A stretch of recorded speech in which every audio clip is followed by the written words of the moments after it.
The galaxy was not a quiet place. It buzzed with life, trade, war, and secrets.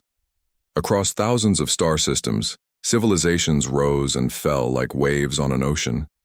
Some were peaceful, others hungry for power. But among them all, one world stood out, not because it was strong or rich, but because no one dared to touch it. Earth. No one could explain why. It wasn't that humans had powerful weapons or mighty ships. In fact, compared to other species, they were still learning how to travel through space. And yet anyone who tried to invade Earth never came back. The legend spread across the stars like fire. Long ago, a ship from the Galaxy Empire had flown too close to Earth. Without warning, it vanished, burned into nothing by some invisible force. Then came the Zarns, a race known for their brutal conquests. They sent 3 warships toward Earth, only to be wiped out before they even entered orbit. Over time, more tried. None succeeded. Some believed Earth was protected by a god. Others thought it was cursed. A few scientists guessed it might be a hidden defense system left behind by a long-dead race, but no one knew for sure. What they did know was this: Earth was off limits, and so the galaxy left it alone. Back on Earth, life went on as usual. People lived their lives without knowing they were being watched. Cities bustled, children played, and the news talked about politics, sports, and weather. There were no headlines saying aliens fear us, no warnings whispered in the halls of government. Most people would have laughed at the idea that someone out there might want to attack them. But out in the mountains of Montana, far from cities and noise, one man lived differently. His name was Luke Carter. Luke had once been a soldier. He'd fought in places most people only saw on TV. He'd seen things that stayed with him, things he didn't talk about. After his time in the army, he walked away from it all.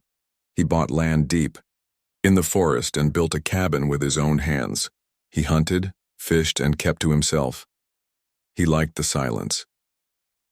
It was early spring when Luke noticed something strange. He was tracking deer near an old missile silo buried under years of snow and pine trees. The silo had been abandoned for decades, left over from the Cold War when people feared nuclear war more than aliens. But as Luke passed by, he felt it, a hum in the air. Not loud, but enough to make the hairs on his arms stand up. He stopped walking. Something was wrong. He pulled out his compass. The needle spun wildly. Luke frowned. That shouldn't happen. Not here. He looked around. Nothing seemed out of place. Just trees, snow, and the cold wind moving through the branches. Still, he couldn't shake the feeling that something was watching him. He took a few steps closer to the silo's entrance. It was half buried now, covered in moss and vines. The heavy metal door hung open slightly, like someone or something had forced it. Luke reached for the flashlight on his belt. He clicked it on and shone the beam inside. Darkness. He stepped forward slowly, boots crunching on broken glass and rusted tools. The smell of damp metal filled his nose. The walls were lined with old cables and machines that hadn't worked in years. At least that's what he thought. Then he saw it. A small device glowing faintly in the corner. It looked like a control panel, but it wasn't anything he recognized. It pulsed with soft blue light like a heartbeat. Luke crouched beside it. There were symbols carved into the metal, strange ones, not like any language he'd ever seen. Touched it. A sharp sound filled the room, a low tone, almost musical. Then silence again. Luke jumped back. Whatever this thing was, it was still alive. He looked around, heart pounding.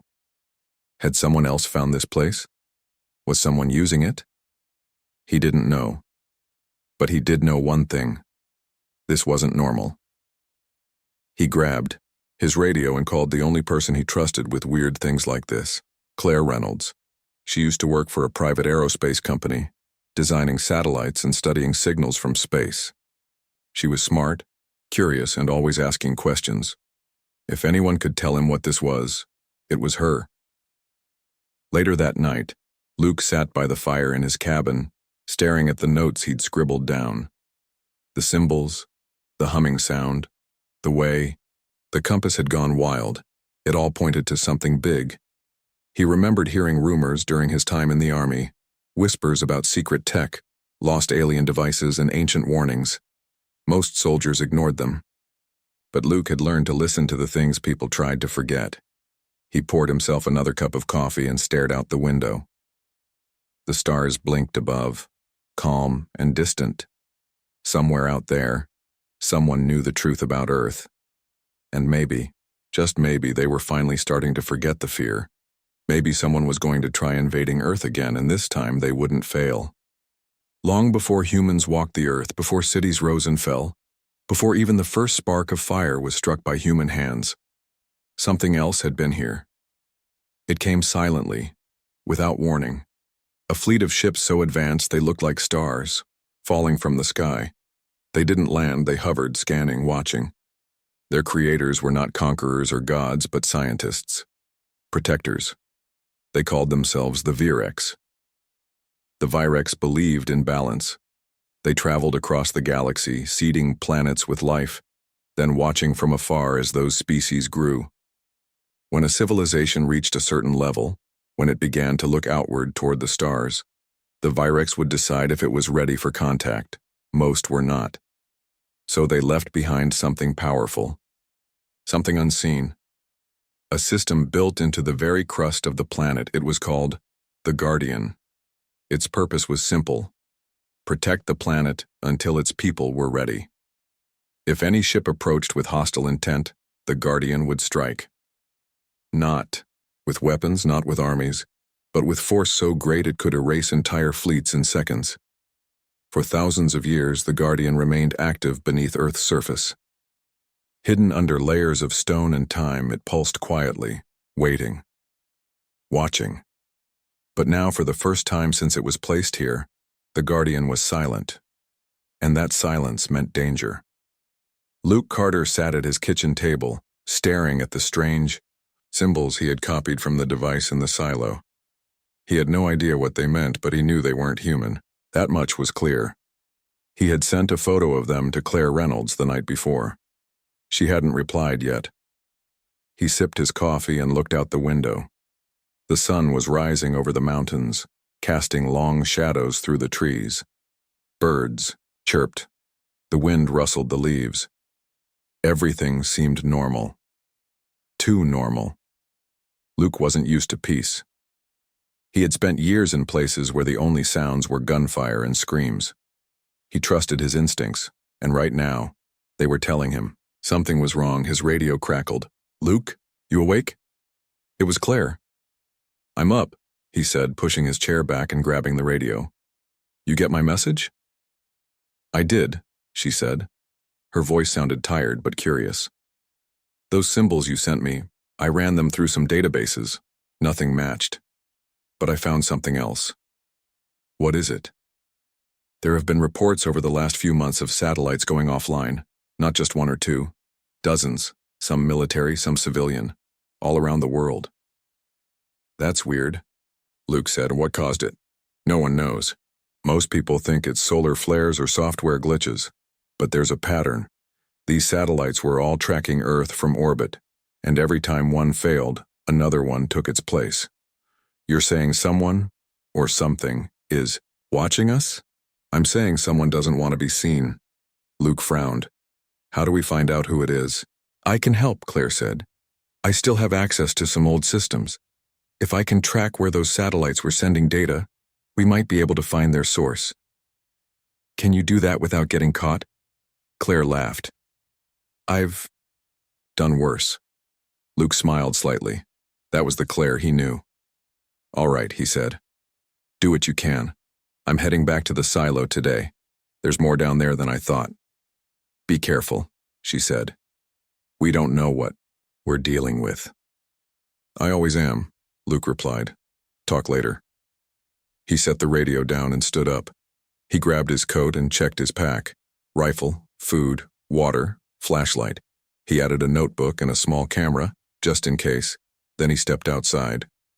The air was cold but clean. He walked to his truck, loaded his gear, and drove off into the forest. Back in the city, Claire sat in her small apartment surrounded by monitors and cables. She worked for a private aerospace company, but most of her real work happened after hours. She typed quickly, pulling up satellite logs and tracking data. She followed the signals, tracing them backward through networks and relays. Then she found it, a signal bouncing between dead satellites, rerouting through hidden servers. It wasn't coming from Earth. It was coming from space. Not far. Low orbit, maybe. Something was hiding up there, watching Earth without being seen. Claire leaned back in her chair, heart pounding. This wasn't just a glitch. Someone had found a way to disable Earth's defenses. Or worse, they had figured out how to bypass them. She picked up her phone and texted Luke. "You need to hurry. I think someone already knows Earth is vulnerable." She hit send and stared at the screen. Then she whispered to herself, "This is bigger than either of us." Luke arrived at the silo just after noon. The snow had melted enough to make the path easier, but the wind was sharp. He parked the Audi truck and stepped out, scanning the area. Nothing seemed out of place. Still, he kept his hand near his sidearm. He moved carefully to the entrance of the silo and stepped inside. The same hum was there, low and steady. The compass in his pocket spun again. He pulled out his flashlight and shone it around. Dust filled the air. Rusted machines lined the walls. But this time he wasn't looking at the old equipment. He was looking for the glowing panel. He found it exactly where he had left it, pulsing softly in the corner. He crouched beside it again, studying the symbols. He pulled out his notebook and tried to copy them again, hoping something new would jump out at him. Then he noticed something different. The glow was weaker, like it was fading. He reached out and touched the panel. The tone sounded again. Lower, this time, almost like a dying heartbeat. Then, suddenly, the room shook. A deep rumble echoed through the silo. Metal groaned. Dust fell from the ceiling. Luke jumped back, raising his rifle. The ground shifted beneath him. Something was moving. Deep below. He backed away slowly, eyes locked on the panel. The glow flickered once, then went out. Silence. Then, from deep within, the silo, a sound, metal scraping against metal. Something was waking up. Luke didn't wait to see what it was. He turned and ran. Back in her apartment.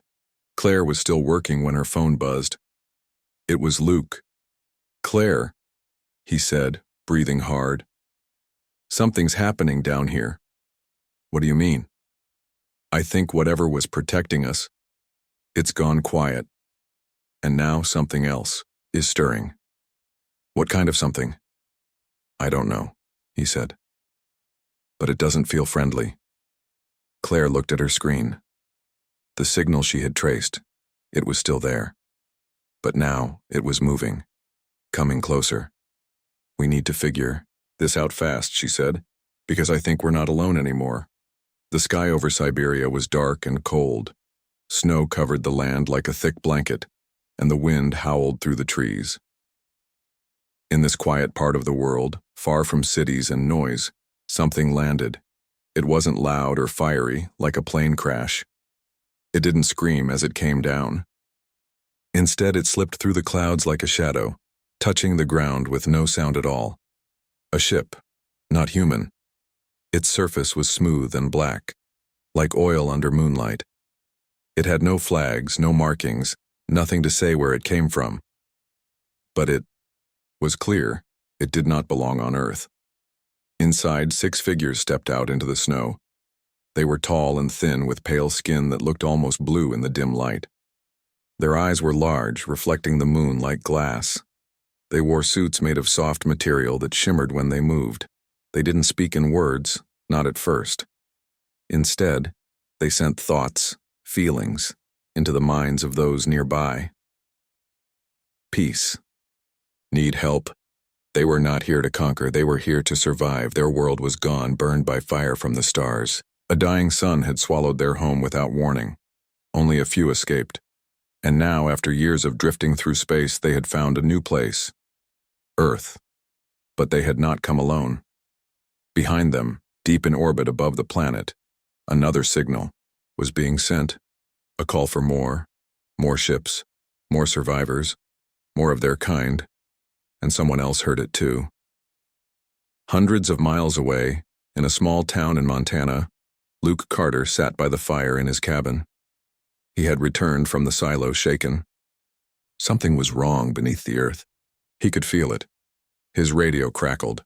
"Luke," said Claire's voice, "you need to see this." "What is it?" he asked. "There's been a sighting in Russia. A craft landed in Siberia. Military satellites picked it up before going offline." "Again," Luke frowned. "Was it hostile? No weapons fire, no explosions, just contact." He stood up, pacing. "What do they want?" Claire hesitated. "That's the thing, they're trying to talk." "To who?" "The Russian government or anyone who will listen." Luke rubbed his face. "So what are they saying?" "They're asking for help." Luke stopped pacing. "Help? Like what?" "They're refugees, Luke. Their planet was destroyed. They're looking for a new home." There was silence between them. Then Luke spoke, low and serious. "This changes everything." "It already has," Claire said. "The world knows now. There's video, photos, people are talking." Luke looked out the window at the dark forest. Somewhere out there, the Guardian used to watch over Earth. Now, it was silent, and something else had landed. In Moscow, the situation was growing, tense. The Russian military had surrounded the landing site. Jets flew overhead. Soldiers stood ready with weapons pointed at the alien visitors. The aliens did not move. They stood together, calm, waiting. One of them stepped forward. A man, if you could call him that. His voice did not come from his mouth, but into the minds of those around him. "We mean no harm. We seek shelter." The Russian commander, Colonel Mikhailov, felt the words in his head. He had trained for war, not peace talks with creatures from the stars. He raised his hand, signaling his men to hold their fire. "We don't understand you," he said slowly. "How do we know you won't hurt us?" The alien tilted its head. Then, slowly, it reached into its suit and pulled out a small device. It held it out. "Take it," came the thought. "It shows our story." Mikhailov hesitated, then stepped forward. He took the device. As soon as he touched it, images filled his mind.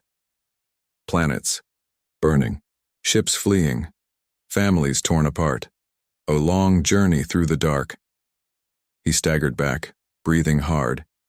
He looked at the alien again. "You lost everything," he whispered. The alien nodded once. Then, behind them, the sky lit up. A bright flash high above. Another ship? No, many. Dozens of lights streaking through the clouds. They were coming. Back in the United States, the news spread fast. "Aliens have landed on Earth," read one headline. "First contact," said another. Panic followed. Quickly. Some people believed it was the end. Others thought it was fake. Scientists tried to explain what was happening. Politicians argued about what to do. And somewhere in the middle of it all, Luke and Claire tried to make sense of it. "I told you," Luke said into the radio. "Something is happening. This isn't just a visit." "I agree," Claire replied. "But it's worse than that. I've been tracking those signals. That first ship didn't just send a message, it called for more." "How many more?" "A lot." Luke stared out the window again. "We need to stop this." "We can't," she said. "Not yet, but we might be able to slow it down." "How?" "There's still time to reactivate the Guardian. If we can find the other sites, maybe we can bring it back online before more ships arrive." Luke sighed. "That's a big if. It's the only chance we've got." Silence. Then Luke said, "Where do we start?" Claire checked her notes. "Australia. There's an old research base near Alice Springs. I think that's where one of the Guardian nodes is buried. And the others? One in South Africa, one in Peru." "That's 3. Claire's voice dropped. 3 to save the planet." Luke grabbed his coat. Then we better get moving. As night fell over the world, the first wave of alien ships hovered above Earth. They had seen the signal. They had answered the call, and now they were coming, some to escape death, others to bring it. Luke and Claire stood on a dusty road outside a small town in central Australia. The sun beat down hard, and the wind kicked up sand that stung their skin. In front of them, stretching for miles, was nothing but red earth and dry brush. Behind them, a small plane sat waiting at a forgotten airstrip.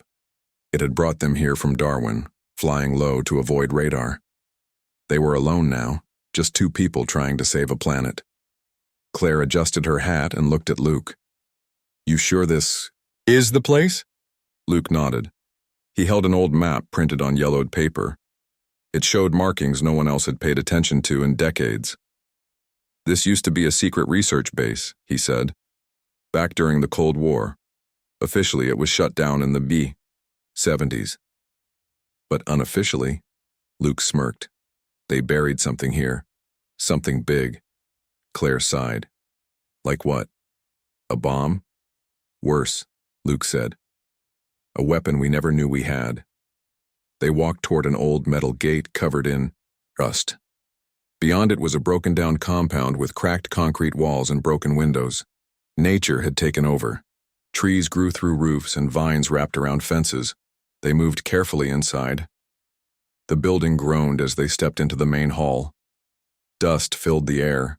Files lay scattered across the floor, most unreadable after years of neglect. Claire pulled out a small scanner. "If there's anything left underground, this should pick it up." She turned it on.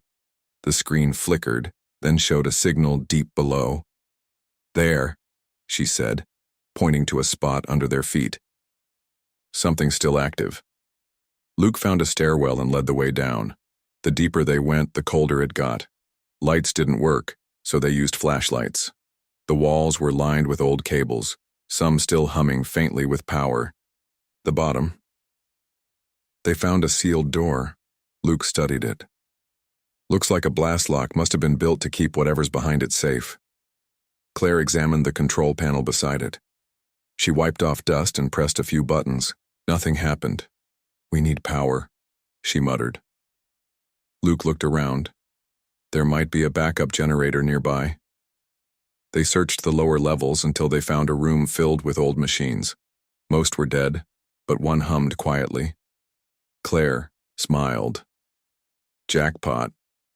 She worked quickly, connecting wires and rerouting energy. Sparks flew, and then, click. The lights above them flickered on. Back at the blast door, the panel lit up. Symbols blinked on the screen. Symbols just like the ones Luke had seen in Montana. Claire frowned. "This isn't human tech." "No," Luke agreed, "but someone tried to hide it beneath our world." He touched the screen. The symbols shifted, forming a new pattern. Then the door groaned and slid open.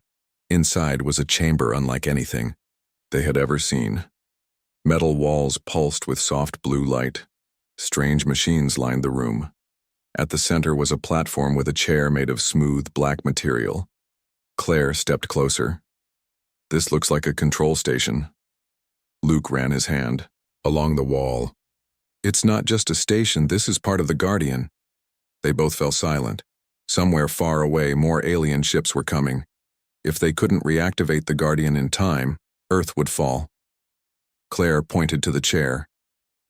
"We need to activate this thing." Luke looked at it. "How?" She checked the systems. "I think it needs a human mind to connect with it. Like, linking directly to the system." Luke swallowed hard. "That sounds dangerous." "It is," she admitted, "but we don't have a choice." Luke took a deep breath. Then he sat down. The moment he did, lights flared. The machines came alive. The floor vibrated beneath them. Luke gasped. His vision blurred. Thoughts not his own filled his head. Images of space, stars, planets, and something vast watching over Earth. Then pain. His body jerked. He screamed. Claire rushed to him. "Luke!" He grabbed his head, eyes wide. It's awake. The machines hummed louder. Outside, the sky darkened, and somewhere deep beneath the earth, the Guardian stirred. Back in the United States, another team was preparing to reach a second node. Dan Ellis had once worked for the government. Not the public kind, the secret one. He had spent years studying recovered alien tech, trying to understand what humans had found buried in the dirt.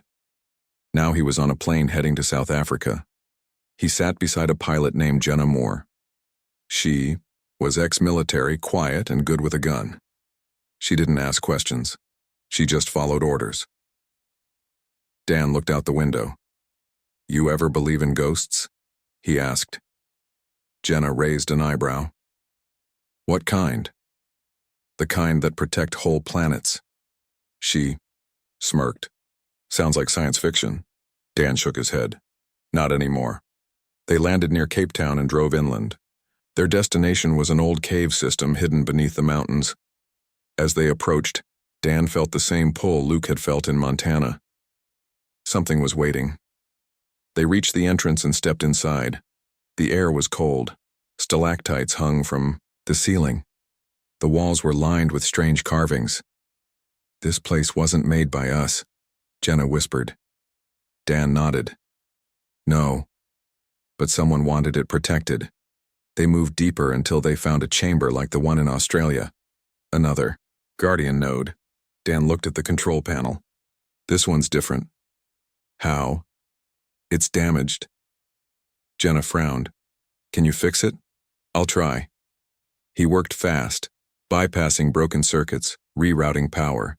Sweat dripped down his face. Then the machine sparked. Lights came on, and the Guardian woke again. Meanwhile, in Peru, a third team was on the move. They weren't scientists or soldiers. They were mercenaries, hired by a powerful group that wanted Earth open for business. Mining, trade, expansion. They had learned about the Guardian, and they wanted it gone forever. Their leader, a man named Vance, stepped into the ancient ruins where the last node was hidden. He looked around. "Find the controls."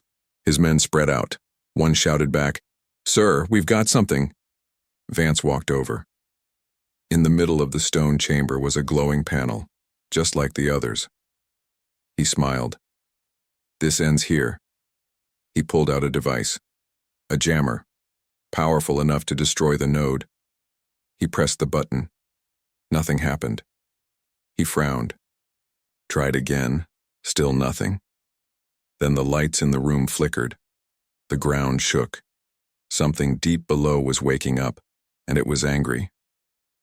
The sky over Washington, D.C. was clear and bright when the first alien warship appeared. It didn't come with a warning or a message. It simply tore through the clouds like a black tear in the sky. People on the streets looked up and stared. Some took photos. Others dropped their phones and ran. Then came the sound. A deep, rumbling roar that shook buildings and rattled windows. The ship hovered above the White House, casting a long shadow across the lawn. And then it fired. A beam of red light shot down from its belly.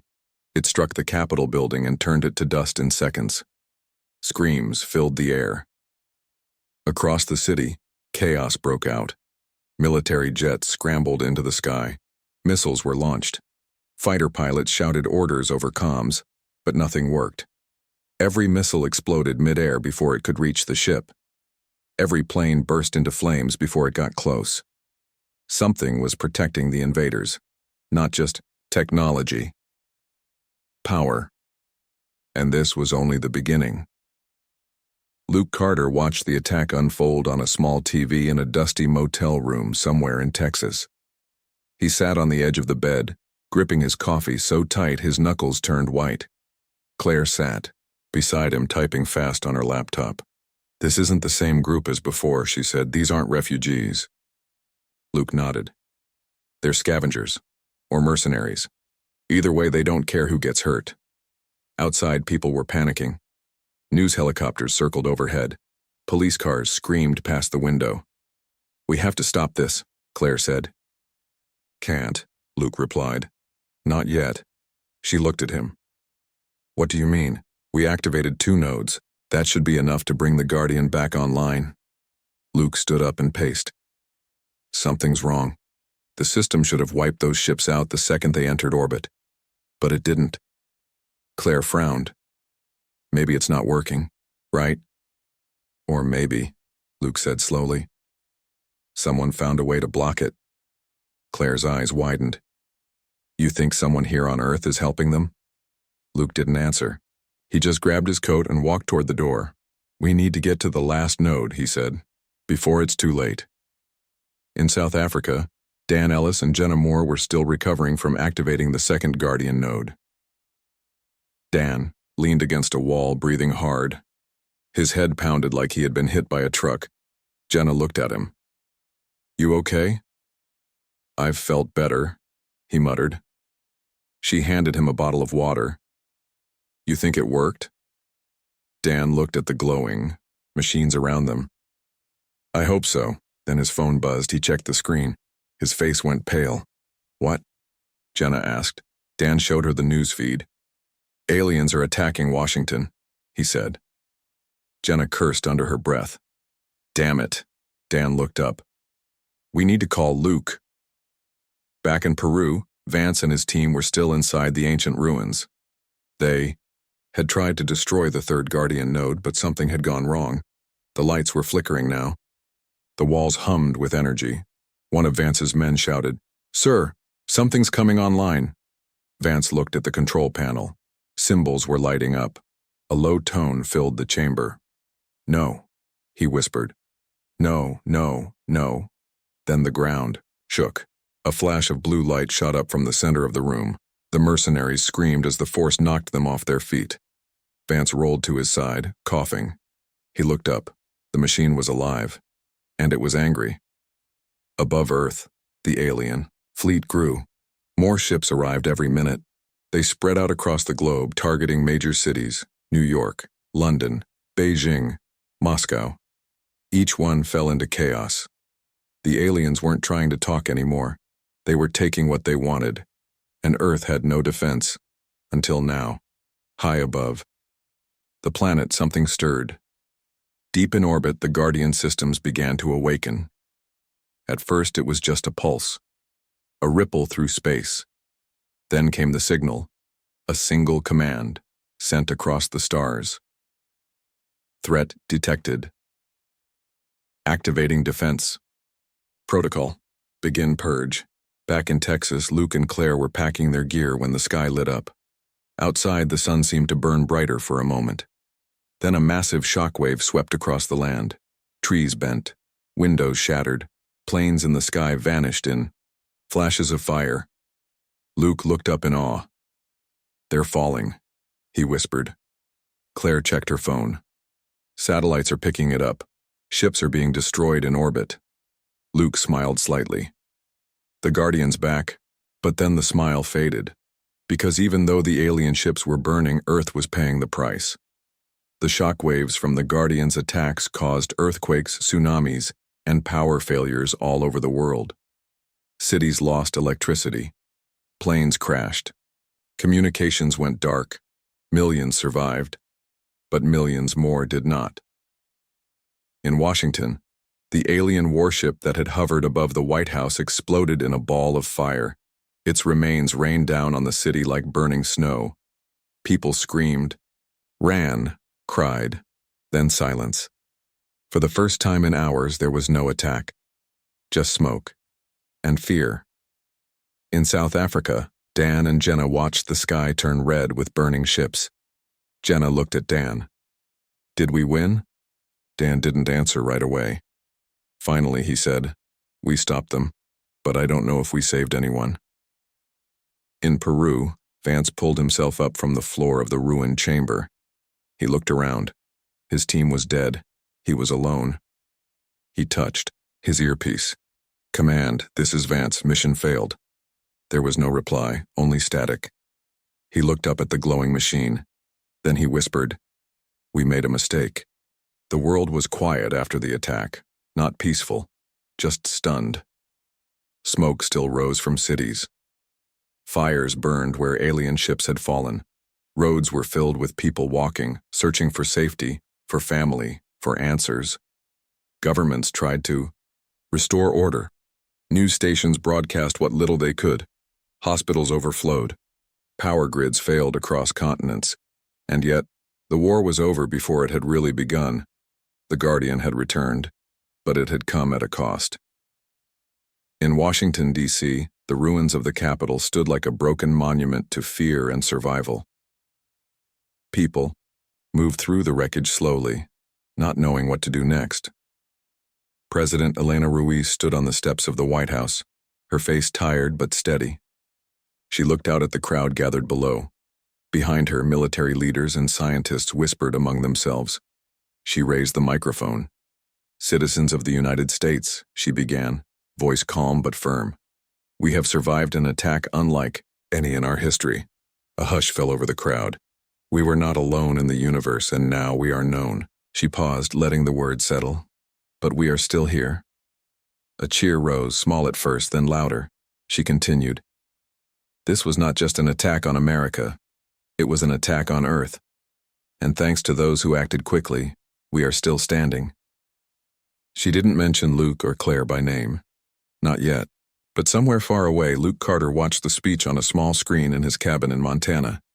He sat by the fire, coffee in hand. Claire's voice came through the radio. "You heard that?" Luke nodded. "Yeah, they're finally telling the truth." "They'll tell more soon," she said. "The whole world knows now." Luke looked out the window. The stars blinked above, cold and distant. "I guess there's no hiding anymore." In Geneva, the United Nations held an emergency meeting. Leaders from every nation gathered to discuss what had happened and what would happen next. Some wanted revenge. Others feared more attacks, but one thing was clear: Earth was no longer hidden. A new council was formed, the Global Space Defense Council, to prepare for future contact with alien species. Claire Reynolds was invited to join. She stood in front of the council chamber, looking at the faces of the world's most powerful people. "I've spent my life studying signals from space," she said, "trying to understand if we were alone." She took a breath.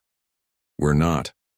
And now we have to decide how to protect ourselves, not just from enemies, but from misunderstanding." One of the council members asked, "What do you suggest?" Claire smiled slightly. "Talk first. Fight only when necessary." There were murmurs. Some agreed. Others remained doubtful, but it was a start. In South Africa, Dan Ellis and Jenna Moore walked out of the cave where they had helped awaken the second Guardian node. Dan looked tired, but satisfied. "That was close," Jenna said. Dan nodded. "Too close." They had both seen what power could do when left unchecked. He pulled out a small drive from his pocket. "What's that?" Jenna asked. "Data," Dan said. "From the system. There's more out there. More nodes. Maybe even more than just the Guardian." Jenna frowned. "So what now?" Dan looked at the sky. "Now, we learn." Then he smirked. "And we make sure no one uses this again without understanding it." Jenna laughed. "Sounds dangerous." Dan shrugged. "Most good things are." In Peru, Vance was still alive. Barely. He stumbled out of the ruined temple, covered in dust and blood. His earpiece was broken. His team was gone. He walked for hours until he found a road. Eventually, someone picked him up. He didn't say much. Didn't need to. He knew what he had done. And he knew the worst part wasn't dying. It was knowing he had been wrong. Wrong about Earth. Wrong about the Guardian.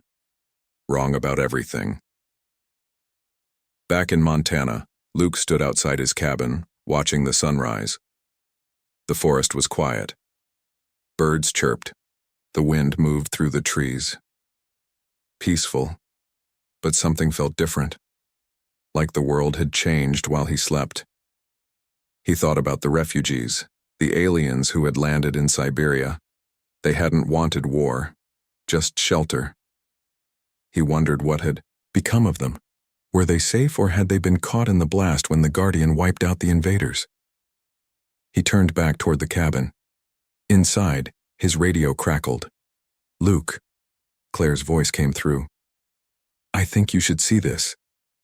"What? Is it?" "There's a message from the survivors." Luke froze. "They're still alive." Later that day, a live feed was broadcast around the world. It showed the Russian town where the aliens had first landed.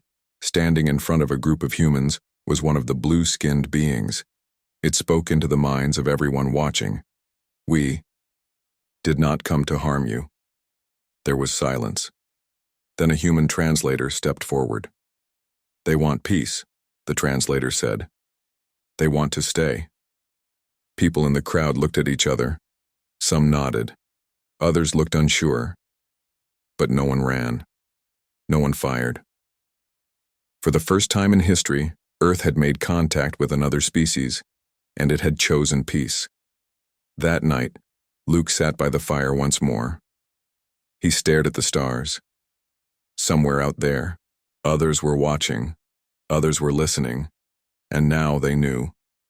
Earth was no longer protected by fear. It was protected by knowledge, by strength, by people like him. He leaned back in his chair. Maybe the galaxy wouldn't try to invade again. Maybe it would.